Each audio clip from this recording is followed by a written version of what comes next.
UP के Lucknow division के Gonda railway station के पास मोतीगंज और ढिलाही रेलवे स्टेशन के बीच में चंडीगढ़ डिब्रूगढ़ एक्सप्रेस 2:31 पर दुर्घटनाग्रस्त हो जाती है।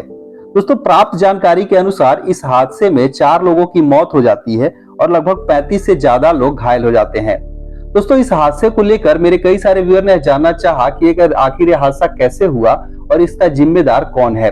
तो दोस्तों, रेलवे के तरफ से फाइनली इसका जो है ऑफिशियल बयान आ गया है, जिसमें बताया गया है कि यह हादसा कैसे हुआ और यहाँ पर गलती किसकी थी। तो दोस्तों, हुआ क्या कि जैसे ये घटना हुई, इसमें सबसे पहला बयान लोको पायलट का लिया गया। तो लोको पायलट के द्वारा बताया ये गया कि जैसे यह मोतीगंज रेलवे स्टेशन को पार कर रहे थे तो इन्हें कॉशन मिला हुआ था, जहां पर उनकी ट्रेन की स्पीड 15 किलोमीटर पर आवर थी। और जैसे ही वो कॉशन को पार करते हैं तो ये अपनी ट्रेन की स्पीड को बढ़ाकर 75 से 80 किलोमीटर पर आवर तक कर लेते हैं।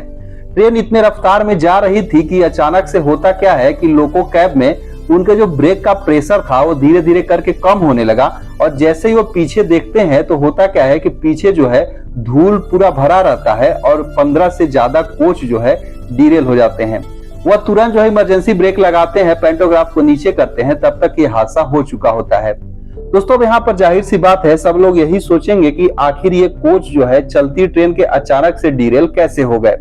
तो दोस्तों, यहाँ पर रेलवे की तरफ से 6 लोगों के मेंबर की एक कमेटी बनाई गई, जिसमें अलग अलग लोगों का जो बयान लिया गया और उस बयान के आधार पर जो निष्कर्ष सामने आया उसमें बताया ये गया कि जो है, अगर आप देखे होंगे कि सोशल मीडिया पर एक जो है की मैन जो कि ट्रैक्स की निगरानी करते हैं, हर 3-3 किलोमीटर पर उनका एक एरिया होता है और वो ट्रैक्स पर जो है ये की वगैरह जो होते हैं, उनकी जो लॉकिंग होती है ट्रैक्स की, उसकी प्रॉपर जो है निगरानी करते रहते हैं। तो उनके द्वारा एक ऑडियो क्लिप वायरल हुआ जिसमें बताया ये जा रहा है कि जिस जगह पर यह हादसा हुआ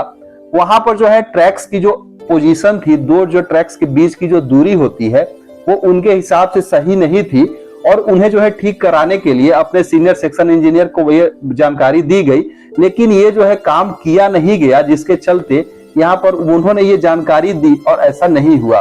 दोस्तों, एक्चुअली में यहाँ हुआ क्या था कि बताया ये गया कि गर्मियों के मौसम में होता क्या है कि जब गर्मी ज्यादा पड़ते हैं तो ट्रैक्स के बीच जो है गैप रखा जाता है, इसलिए कि उसमें जो है थर्मल एक्सपेंशन हो, तो वो जो है वहां पर ट्रैक्स के बीच जो गैप होता है वो बरकरार रहे, उनमें कोई भी परिवर्तन ना हो।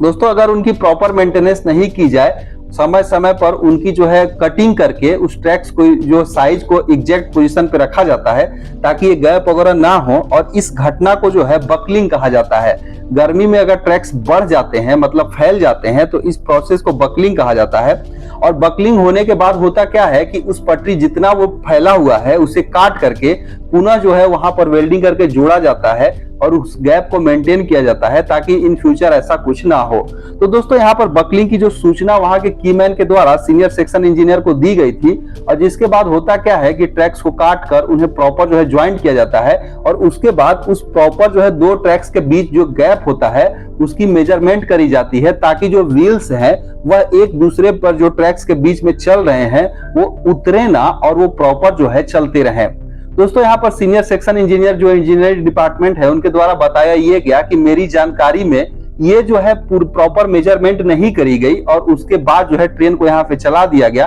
और ट्रेन जैसे ही स्पीड में चलती है तो उनके जो व्हील्स हैं वो ट्रैक से उतर जाते हैं और उतर कर वहां पर ट्रेन के कोच डीरेल हो जाते हैं। दोस्तों, ये उसी जगह पे हुआ जब ट्रेन की स्पीड कम थी, तब तो वो धीरे धीरे करके निकल गए, लेकिन ट्रेन की स्पीड बढ़ाई गई तो वहां पर वो जो है गैप सहन न कर पाए, जिसके चलते यहाँ पर ट्रेन का डिरेलमेंट होता है।